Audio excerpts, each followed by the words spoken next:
Talk about impermanence. The other morning, Thursday morning, at morning meditation, because I teach Thursday and I teach Saturday, and I had no idea what I was going to teach this week, so I asked for requests, and somebody requested impermanence, and so here we are.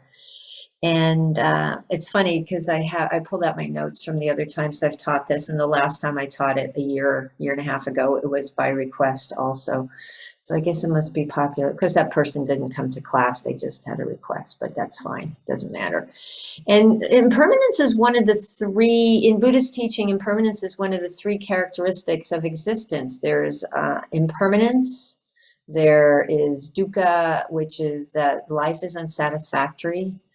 And when we try and we hold on to things that are impermanent, trying to find permanent happiness, there's going to be dissatisfaction, suffering, and that there is no fixed self. We're all conditioned beings. We're conditioned by our upbringing. We're conditioned by who our parents were. We're conditioned by the society we're in, what we look like, all kinds of things. And we shift and we change. And throughout the years, there's no little fixed Mary inside of me. There is a shifting and a changing. And if you look at your own life, I look at my life and I am not who I was. Thank goodness, 20, 30, 40, 50 years ago. Thankfully, I've shed some of that delusion or cleared away some of that delusion so that I can see more clearly and I don't suffer as much. So these characteristics are incredibly important, and impermanence is one of them. And it's really funny, when I was looking back at my notes,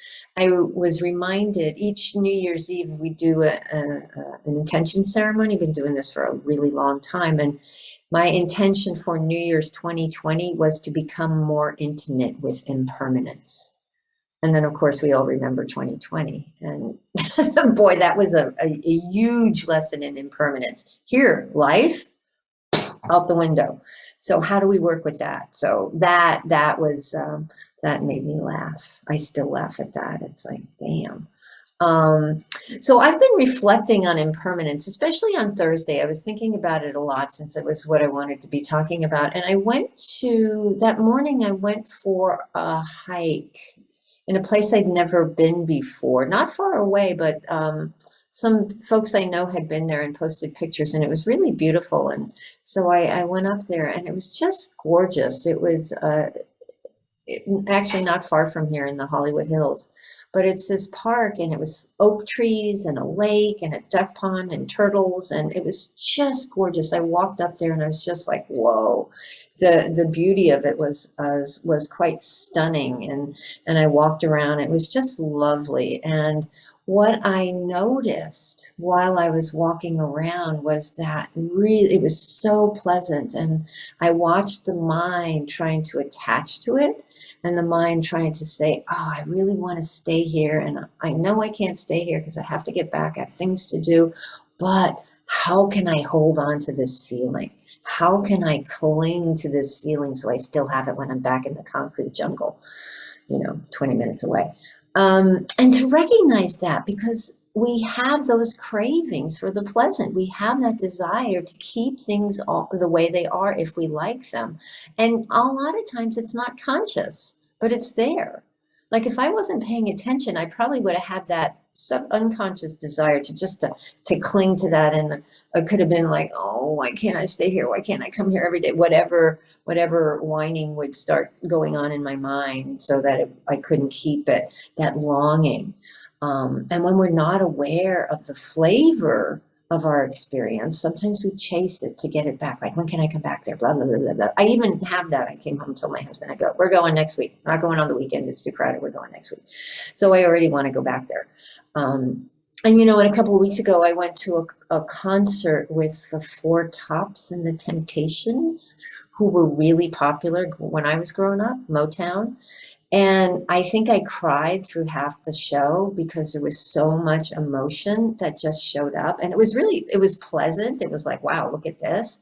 But You know, I was talking to a friend about it because she hesitates to go to those shows of old bands that were popular when we were younger because she was afraid of that, getting lost in that place. Like I used to get lost in this place of not just nostalgia, but you know, this longing and um, crying over what could have been, you know, what it was like, and if onlys and what ifs, and turn something that was pleasant into something, you know, craving for something to have lasted so many decades. You know, I wish I could have that, you know, creating a golden age in my mind that, you know, it wasn't a golden age. It was not a golden age. It was just very familiar music that brought up a lot of memories and pleasant memories. And it was like, okay, here they are. You know, it is funny when I was driving back, I heard a song by, it's like, of course you're paying attention, so everything is like related to it. I heard this song Slip Sliding Away by Paul Simon. And I don't know if I ever listened to the lyrics to that song before, but there's one set of lyrics. He's singing about a woman talking about a good day is when it doesn't rain. And she said, a bad day is when I lie in bed and think of things that might have been. You know, and it's like, that's that clinging, that craving, that longing. Instead of recognizing that, you know, things end, things shift, things change. And so this willingness to be present for impermanence, for the passing away of the pleasant, you know, and the same relationship that we can have with that is the same thing is true when we don't like what's happening. You know, there may be this sense of wanting things to change, and I'm not talking about big things like the pandemic or a difficult situation, but little things that may be harder to spot, like irritation several times a day. We're just irritated by certain things: slow people on the freeway, annoying people. And I went to the supermarket yesterday, and the people, two women together in front of me, and every single thing they bought was in a paper bag, a plastic bag. Like they put a bottle of kombucha in a plastic bag and a bag of flour in a plastic bag. And it was just extraordinary. And I was, again, watching my mind, watching the irritation rise. And it could move in and take shape. If I'm not paying attention, that stuff takes over. And the judging and the why won't they, instead of recognizing this is going to pass. They're going to check out. It may take longer than normally it does. Where am I going? If I get to my house 3 minutes faster than it's going to take, I always ask the question, will I live happily ever after? But when we're not, no. But when we're not paying attention, we get caught in that. You know, instead of letting things run their course. I can recognize it in others, but really, really sometimes difficult to recognize it in myself. So impatience, impermanence, anicca. I love the word anicca. I often dream on retreats that I'm going to have anicca tattooed here and anatta, which is not self, tattooed here, and no dukkha tattooed on me anywhere because that's suffering. Anyway, so now to just touch on what the traditional teachings talk about impermanence in the suttas and the discourses. Really, you know, one of the core teachings about this is all conditioned things are impermanent. Impermanent are all conditioned things. They arise and cease. That is their nature. They come into being and they pass away. And release from this conditioning is bliss supreme. So to let go, the conditioning is often this craving for pleasure and this aversion to unpleasant. You know, so if it's pleasant, I want it. If it's not pleasant, I don't want it. And we get caught in this game of preferences. I want this, I don't want that. We get into judging mind. This is good, this is bad. Then it gets into value judgments, all these things. And then that creates this push and pull and this suffering that we get caught up in. So when we let go of that, when we're able to let go of that and let that fall away, our preconceived ideas about things, that's when we move into this state of calm, this state of bliss, this state of nibbana eventually, which is cessation of clinging. And everything, another core teaching around this is everything is subject to death and decay, whether it takes a moment or thousands of years. I mean, there's some insects that only last hours. I think their lifespan is hours. I don't know what that is, but I know there's some that are just days or weeks. And then other things like trees, like the trees that they've been trying to save during these fires, the sequoias and the redwoods, they're thousands of years old, thousands of years. So I might not see in my lifetime the beginning and the ending of something. That doesn't mean it doesn't exist. We have such a self-centered attitude. If it's like, I can't see it, then it doesn't exist. But that's not true. It's happening, whether I know it or not. So there's the teaching around the 5 remembrances to help us remember that we are impermanent. Just as all things are impermanent, so are we, because we're really attached to this idea of not being impermanent, of if I just do it right. This consumerist society we live in tells us that if we do X, Y, or Z, we're going to live forever, or we're going to prolong our aging. We're going to work around aging. I heard this story. No, I didn't hear the story. I was listening to some show on NPR years and years and years ago. I was in my car, and they're having a conversation. And I'm just remembering the barest bones of it, but the gist of it is like seared into my mind. Somebody was talking about dying, and then let's just say, and then you die. And then the moderator was saying, well, thank you. Now can we have a more optimistic point of view? And I'm like, it's like we're gonna die. We're gonna there's an option to that. So the 5 remembrances, we are all of the nature to grow old, to get sick, to die. Everything we have and love will be taken from us, and all we have are our actions. All we have are what we do in this moment in front of us. That's all we have. That's absolutely it. So when we can become comfortable with this idea of impermanence, it's not so jarring. We don't fight against it so much. It's the First Noble Truth talks about this. There's a birth is suffering, death is suffering. And so to come into awareness of the fragility of the human body, I talked a couple of weeks ago about the human condition, about the reality of our existence, that we will die. There's cemetery meditations, there's charnel ground meditations, there's, a meditation on the elements of the body, the 32 parts of the body. And these practices bring impermanence, anicca, into full focus. We have to fight off this myth of immortality. The brain wants to go there too. I facilitate Year to Live classes. I've been doing it for years and years and years and years and years. So I'm really aware of death. It's kind of part of my waking awareness. And I still have this little thing in my brain that says, ooh, I can still do this. That means I will live, blah, blah, blah. And I just have to laugh, because the brain, its job is survival, but to recognize that it's gonna not go. There's gonna come a day. So, and so there's that piece of impermanence. We're all gonna go someday. Everything has to go. But when we, have a difficult time letting go of what's pleasant, and not in the big picture our lives are going to end, but just letting go of what's shiny and what's pretty and things like that. The Buddha says sometimes we become intoxicated with the pleasant. He talks about, when he was talking about his early life, he was intoxicated with his privileged life because he was born into a privileged family. So the story goes.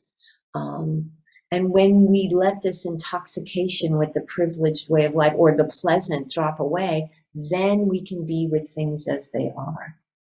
One of my favorite definitions of equanimity, which is this ease with whatever our experience is to be fully intimate with our experience without preference. Doesn't have to be pleasant. Doesn't matter if it's unpleasant. We can just be with it. And recognizing that things come and things go. We're often entranced by that pleasant and want things to stay the same.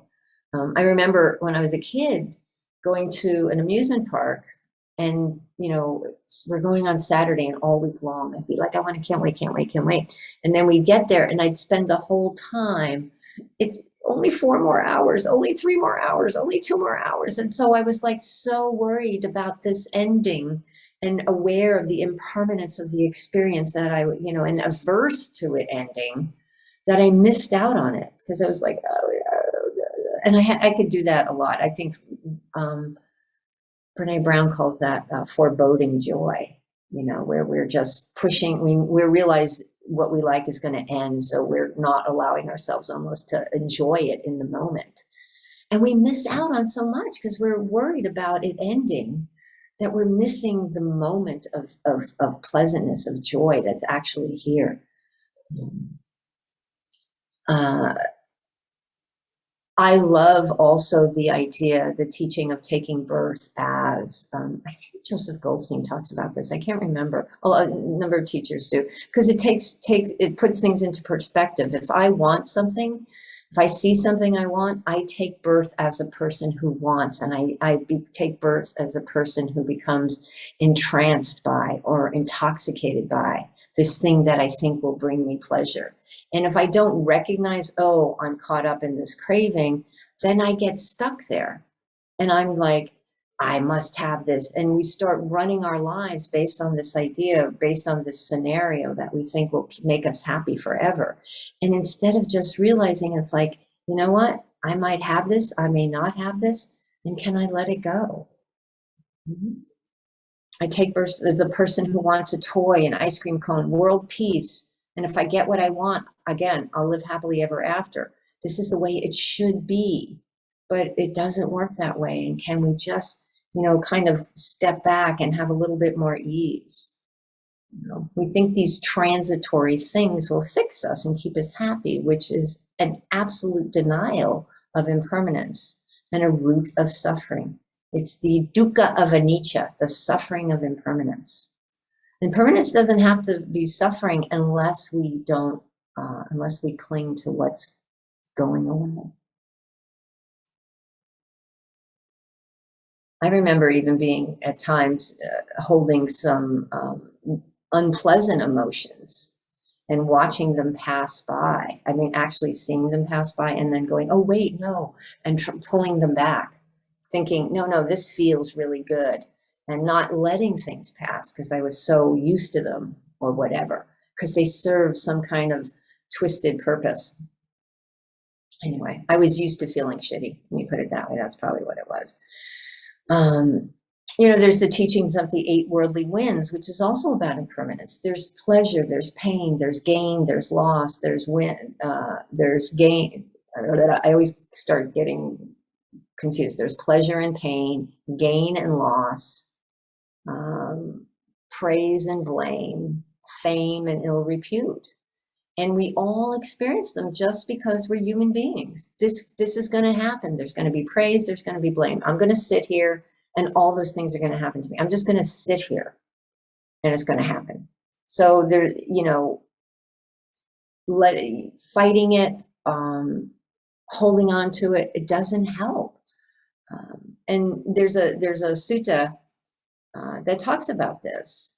And they talk about the noble disciple who's the person who's familiar with the teachings of the Buddha, and an uninstructed worldling, which is someone who's walking around in delusion, caught up in greed and hatred and delusion. And the noble disciple understands that pleasant will change to unpleasant, that gains will change to loss, happiness will change to unhappiness, and then they'll change back. But the noble disciple understands this, and because he understands, he will not suffer. If we don't understand the fundamental nature of experience, we will suffer. This extra level of suffering that's above and beyond the discomfort and the pain we experience as just being human beings walking through this world. Because we're caught in delusion if we think things won't end. It doesn't mean we don't experience joy. but we don't suffer when the joy passes. And it reminded me of a story about Ajahn Chah, who's the monk in the Thai forest tradition. They talk about his broken cup. It's a very, very famous story where he tends to use his cup all the time, and his monks pointed out, saying, it looks like you're a little attached to that. And he goes, yeah, but it's already broken. Well, Thursday, when I was setting up for my class, I noticed this ball on the floor, which is this really cool little sparkly, can you see it? It's this really sparkly thing I had hanging off my bookcase, which I really like. And it was on the floor, and I picked it up, and I saw the other side of it. It smashed because the cats were up there going, because that's what that's what you do. So I looked at this and I went, oh, it's broken. And I've had this for years. And this piece was like a bunch of different pieces. It was like, throw that away. That's not salvageable. But it was like, I can just go, oh, well, which is what I like to say. It's like, oh, well, there you go. There you go. I have a word tattooed on my leg. It's an Arabic word. It's malish, malish. And it's a reminder that shit happens, things change, stuff, beautiful things end, bad things end, things come and go. How do I maintain equilibrium and equanimity with the reality of impermanence? William Bridges wrote a couple of books, one called Transition and another called The Way of Transition, talking about the impermanence of life, and things end, and we're uncomfortable when things end, and we want something else to start. We want to move. And he said, actually, things are changing all the time at a deep level, but we're not aware of it. We want certainty, not groundlessness. We want to know. That's the root of fundamentalism. People want to have an answer. They want to know how it's going to work. If I do this, this will happen. Whereas we don't know. That's what, I have a planning mind. We get stuck in planning mind, trying to figure it out. If I do this, then this will happen. If I do that, then that'll happen. But what if this happens and that'll happen? Yeah, we have to do plans. We have to make plans, obviously, but not be so attached to them, so rigidly holding on to them. That doesn't work. We make plans and then we go with the flow. We recognize that certainty and assuredness is never going to, nothing, it's all an illusion. All our plans are an illusion. They're all fabrications of the mind. Might have a pretty good sense of what's going to happen, but letting go of all those particular details. And another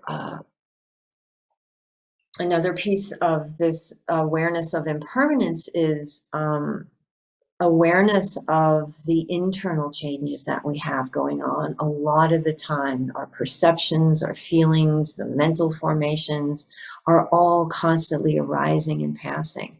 Allow them to come and go. That's where this practice of mindfulness comes in. That's where we begin to see the arising and passing, the feelings arising and passing. That's where I learned to experience, reconnecting with the body.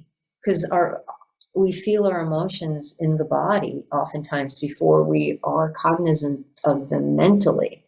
And oftentimes there can be a disconnect. We can feel the emotion in the body, and then the head says, no, no, no, no, no, not okay, because of our conditioning, because of what we were taught or what we believe. And we push them down, push them down, push them down. So they're there, but we're like, la, la, la, la, la, la, no, I'm not going to experience this. So the willingness to be present for the emotions as they arise, feeling anger arise, feeling grief arise, feeling joy arise, wherever they show up in our bodies, and then allowing the mind to say, oh yeah, hi there. Nothing's forbidden. We make space for everything because we're fully aware of the coming and going. We can't stop the tides. So be open to the tide. It's so much easier to be with the unpleasant experiences than to try and fend them off. Fending them off just intensifies it. You're just kicking the can down the street. You're going to have to deal with it at a later date. Um, and as I said, mindfulness is our training ground to be present for these, seeing the nuance of emotion, seeing the nuance of impermanence, the arising and passing of all the different sensations that come and go. You know, thoughts come and go. You know, they hang out when we hold on to them. So sometimes people talk about this, well, if things are so impermanent, why bother? This sense of nihilism. And it's like, why bother? The only thing with that is that has a flavor of aversion to it. That has a flavor of bypassing things. Oh, why bother? It's only going to go away.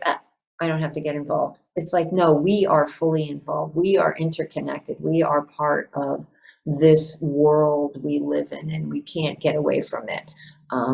We can't run away from impermanence, and we have to be fully engaged with the world in which we live. Otherwise, we're just kind of putting up barriers somehow or other, hiding ourselves from this or that or the other thing. So instead, we embrace change and say, you know, right now it's like this. Give our full attention to each moment. Be present for each moment. What's going on right now? How can I be with this? You know? And then that, when we can do that, there's clarity that arises. There's wisdom that arises when we embrace these three characteristics, not just impermanence, but also no self and suffering, the suffering of being a human being. And when we have that clarity and we have that wisdom and we're open to whatever is present, what we allow for is the arising of compassion and kindness. You know, it's not this aversive, okay, I'm going to gird myself. It's like, wow, here it comes. You know, everyone experiences these things. And so we have compassion for ourselves. And when we have compassion for ourselves, we begin to have compassion and empathy for others. Absolutely. And again, it's this mindfulness practice that allows that. It has an impact on the brain that triggers those empathetic neurons. I don't know if that's what it triggers. I don't speak neuroscience so fluently, but that's what it does. You know, and we have that kindness and compassion, as I said, for ourselves and for others, recognizing that we're all in this together. We all experience impermanence and suffering. So what we have to recognize is that change, impermanence, is impartial. It's always happening. You know, recognition doesn't mean there's happiness all the time, but it means that we can be at ease with it. We don't have to take things personally. And when you can embrace it and be open to the discomfort of living in this realm with the coming and going of pleasant and unpleasant, praise and blame, pleasure and pain, there's an ease. There's a contentment because we're fully present. We're fully present with this breath. The 7 factors of awakening talk about that. We're mindful. We're paying attention. We're investigating. What is this? Oh, this is what's happening right now. There's a loss happening. Oh, that's painful. Can I be compassionate? We make the effort to stay present. And even with unpleasant experiences, there's this ease. I've had this experience. I talked to lots of people who've had this experience. And it may be unpleasant, but there's a steadiness that's there. Because I don't think I have to do something about it. I trust it'll just unfold. And I just deal with, I come to it with the appropriate response. What's the appropriate response right now? That's what I bring. Do I have to make phone calls? Do I have to arrange things? That's what I do. Do I have to sit in the dark and cry? Then that's what I do. What's the appropriate response? Do I dance? Do I sing? Do I jump up and down? What's the appropriate response? And we begin to trust the wisdom because we've cleared away a lot of the delusion that has kept us from being fully present to what's right here. So Anyway, my friends, thank you so much. I want to leave you with a couple of questions to reflect on, about how do you sit with ambiguity and change, and how do you deny or greet impermanence in your life? So, with that, I thank you again, as always, for your kind attention.